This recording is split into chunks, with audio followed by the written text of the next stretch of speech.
If you love bacon with cheese and cream, then you're going to absolutely fall in love with this dish. Even though it has the world's most hated vegetable, if this doesn't make you love Brussels sprouts, then nothing will. He's got budget meals for families, delicious new recipes. Bring your friends over, let's make it and share. It's Nicko's kitchen where satisfying meals are prepared. So into a saucepan over a medium to high heat, add in olive oil and then place in the Brussels sprouts. Now, I've cut them in half and I place the cut side down so we get a nice caramelization on them.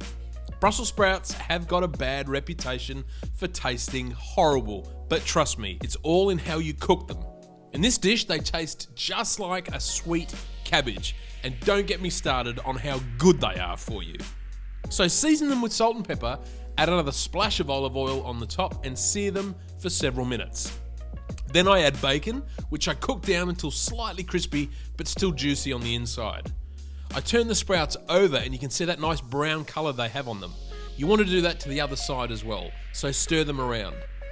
Next, add in some chopped onion, which will soak up all those bacon juices, and just sweat the onion down until soft. Next, add in the Gouda cheese, which I've cut into small cubes, and these will slowly melt, but they'll also keep their shape. I also add some feta cheese and a dollop of sour cream. Mix this together well until nice and creamy and heated through. It should take another 4 to 5 minutes in the pan. To serve, you can plate this up family style or individually. It's completely up to you and the occasion. But please try this out. It's a wonderful side dish to roast chicken, but for me, it's a meal in itself.